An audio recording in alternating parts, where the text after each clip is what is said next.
Ooh, that's what I'm missing. Me.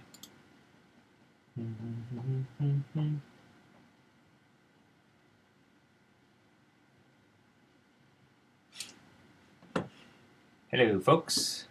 Welcome to another exciting 803 module. I don't know if you need to see everybody's information on the screen. I do all my university account numbers. There, perfect. Today we're going to take a look at a program called Audacity, which is a fantastic program for all kinds of reasons. It is free, which is, yay, the #1 reason to have a program. It is cross-platform, so it'll work on Mac, PC, Linux, whatever you want. So that's great if you're installing this in a lab or if you want to have it at home. If you want someone to work on it, it's a simple download. It's not a big program either, which is nice. And sometimes multimedia programs take up a lot of space. This one is not one of those. So it's certainly a program that I wish I had some interest in, but it is not that kind of program in the sense that it is shareware and freeware, and people are constantly updating it, upgrading it, and making it available to the world. I know that organizations have tried to acquire it and turn it into more of a commercial product, but that has never succeeded. So here we are, and this is a full screen grab today. And I'm just going to show you the tools that you can use. Now in the assignment that you'll be doing for this module, you're expected to record some audio. So I'll teach you how to record it. You're going to export that audio, and then you're going to go back and edit that audio and then export it. So with that project you're doing 2 files. I'm going to show you a number of skills, but those will be, I'll try to find that cadence or that rhythm that that fits with the expectation and the objectives of this module. So down at the bottom here I've got Audacity, which is this set of headphones with a lightning bolts going in between them. And let's see what it's doing. It's doing some kind of a crazy dance. There it is. And you'll notice that when it shows up on the screen, it has this how to get help, which is really a fantastic option. I'll just peer over the top here. There is a great manual wiki tutorial forum, so there is a lot of community involvement in this program. So if you wish to use those as supplemental material or use them when you're actually using this program with your own learners, then that's great. I'm just going to say OK and dispose of it. There's Audacity, there's the window, and you'll notice that it's pretty bland and boring. Nothing wrong with that, because that means generally that it is going to be more effective and work well. There are a series of tools across the top, and in this area here we have a timeline. Before we can get started, we have to make sure that our inputs are set up. So these are things that you will do to ensure that you're getting audio quality that you can use. I would, if I'm using my Mac, I would go into my system preferences,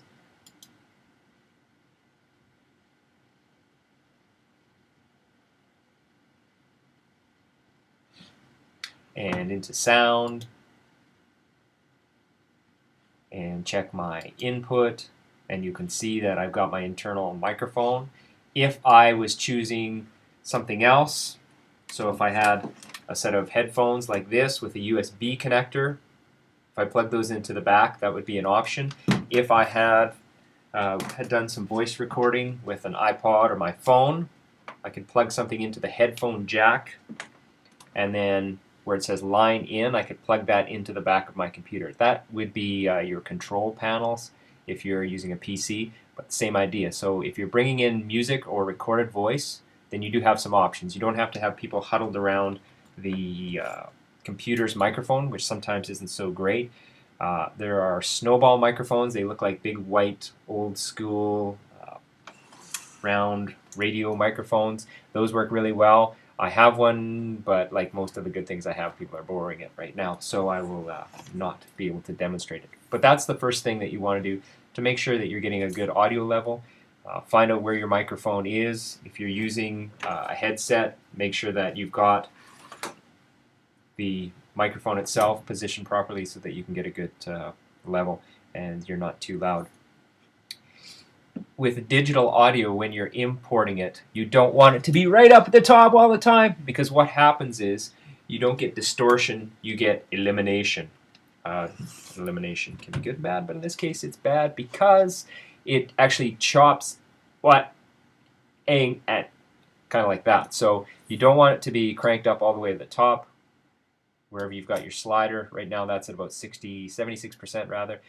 Somewhere in that range is good, and therefore you won't worry about getting it clipped. If you remember analog audio, when you had it really loud, it would just get and sound like that, really distorted. Digital audio can't even do that. It just says, no way, can't handle it, I'm out of here. No way. Good. So that's how we get our sound in to begin with. I'm just going to close this window because I'm happy with what's going on. And go back to Audacity. And in Audacity, we have that same option. So for some reason, you're not getting any audio coming in. The second place to check is under Preferences in the actual program itself. So we'll go to Preferences. And go to Recording right here where it says built-in input. So that's not what I want. I would want the built-in microphone instead. And then I am able to ensure that I'm recording into my system. There are some other options here. They're all, yeah, once you get more comfortable with audio recording, this is a lid that you might want to lift. But for right now, the most important thing we're looking at is devices, recording devices, and I think that's good for now. Okay. So if all we want to do is some fantastic audio speaking type production, then we would go over to these tools here. Now you'll notice that when I put the cursor over top, I get along the bottom here a description of what it is. So that is play, record, pause, stop, go to the end, go to the beginning, which is really nice. The other thing that we can do is we can set the quality of the recording. So here it says the project rate.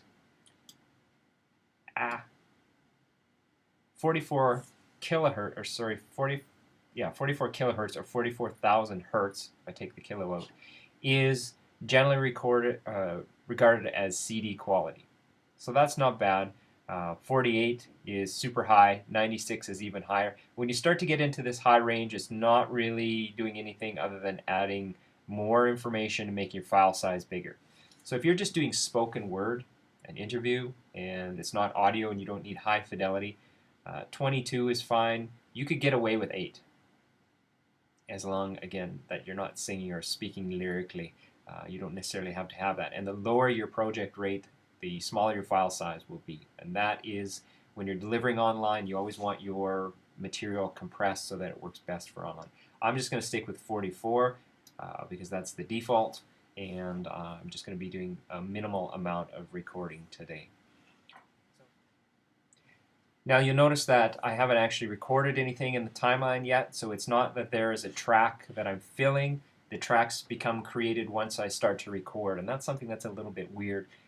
This is multi-track recording, and so it means that when I am, before I put anything in here, it looks kind of blank, and sometimes that's scary.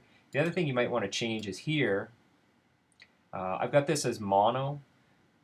What I'm going to do is change that to stereo because it's always good to have 2 channels when I'm recording, in right and left. If you do mono, it will simply put the same sound in both ears, but you may have a really good microphone or reason to have something in the left ear as opposed to the right, or have movement through one ear to the other. So I'm going to change that to stereo, and when my tracks come up in the timeline window, you'll notice that I'll have a right and a left track.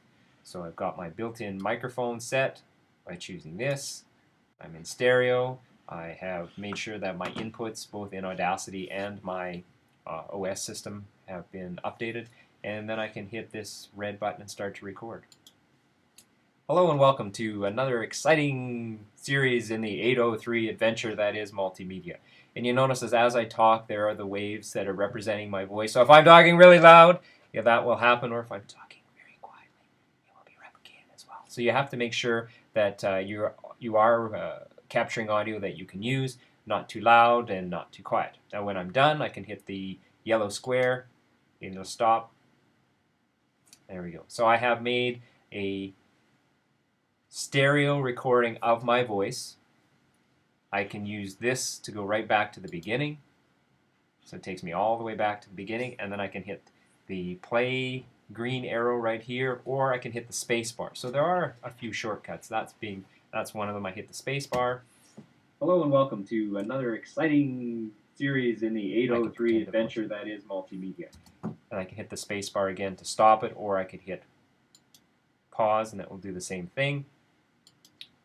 Hello and welcome to another exciting series in the... And when I hit hello and welcome play to again, it doesn't stop it. Series in the... But it loops it, so sometimes that can be a little bit annoying. So again, I record, I get the track, and then when I'm finished, I can essentially rewind or go back to the beginning and then play to listen to it.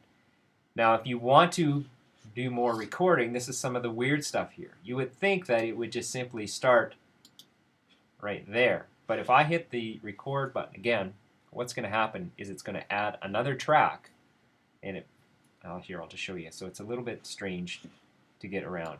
So what I would recommend if you're doing this assignment with another person, you may want to record it all on one track and then do the editing, because if you have people do different lines at different times, it can be a bit confusing, and it actually, you can have many, many different layers or many, many different tracks. So here we go. This is my second attempt at recording what's going on, and you'll notice that even though I've decided to pick up where I left off, it starts at the beginning of the second track, and you can just see above it where I have the remnants of the previously recorded track stop. So that's kind of weird. I will make the window look a little bit larger here so we can see both tracks.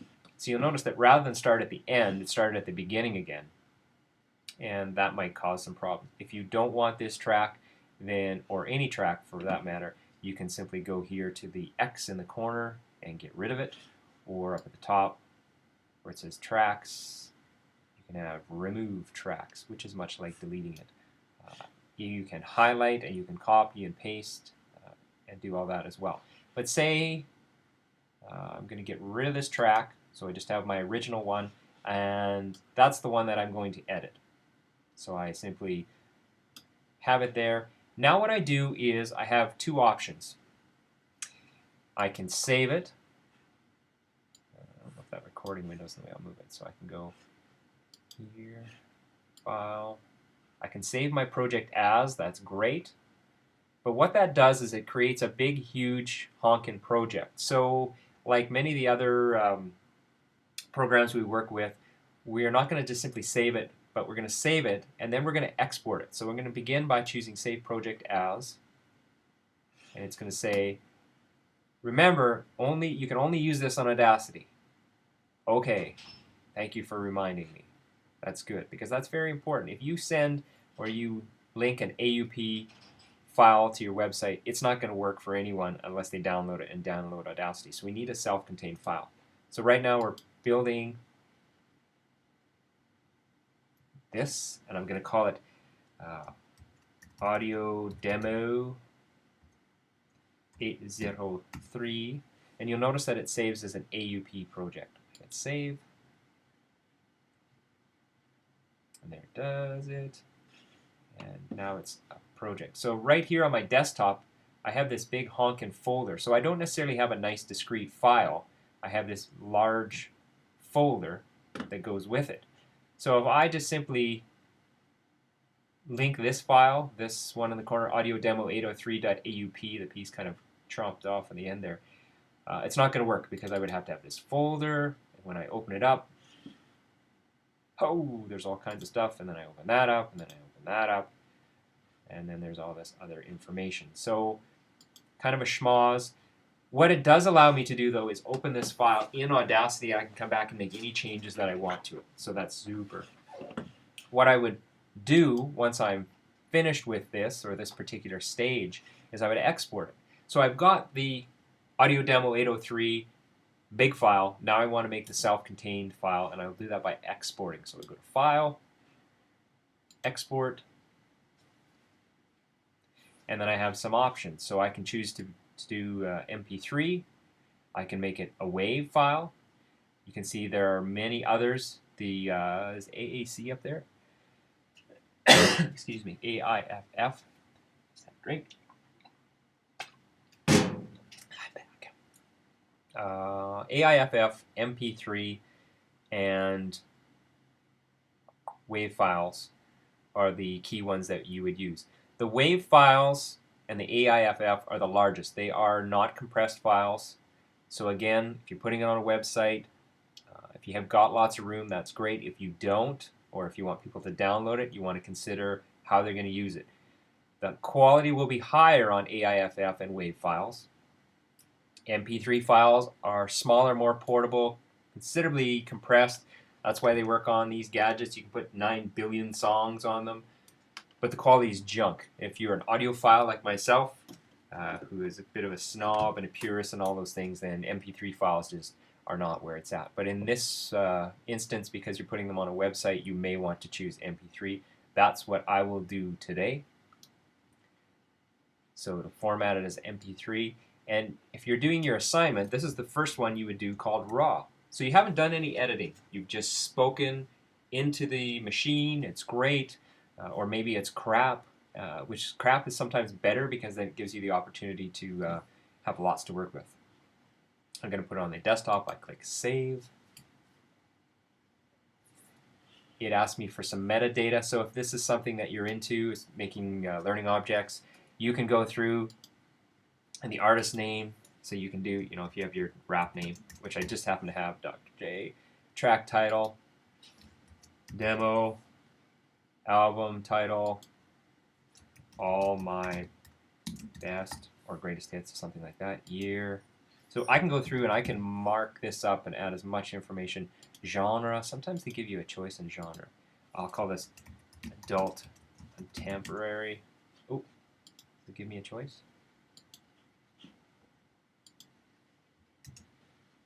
Let's see. Oh, there we go. I knew it had something like that. Avant-garde. Yeah, we'll go with avant-garde. So there are lots of choices there. Comments.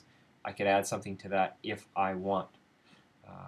Again, this is if you are sending it out into the world, maybe putting it on Creative Commons. You want people to have access to it. You can choose this. You don't have to do this part if you don't want to. I can go OK. Then I look longingly into the screen. And you'll notice off to the side here, I now have a file called raw.mp3, which is awesome because if I find out the size of it, come on, it should be teeny.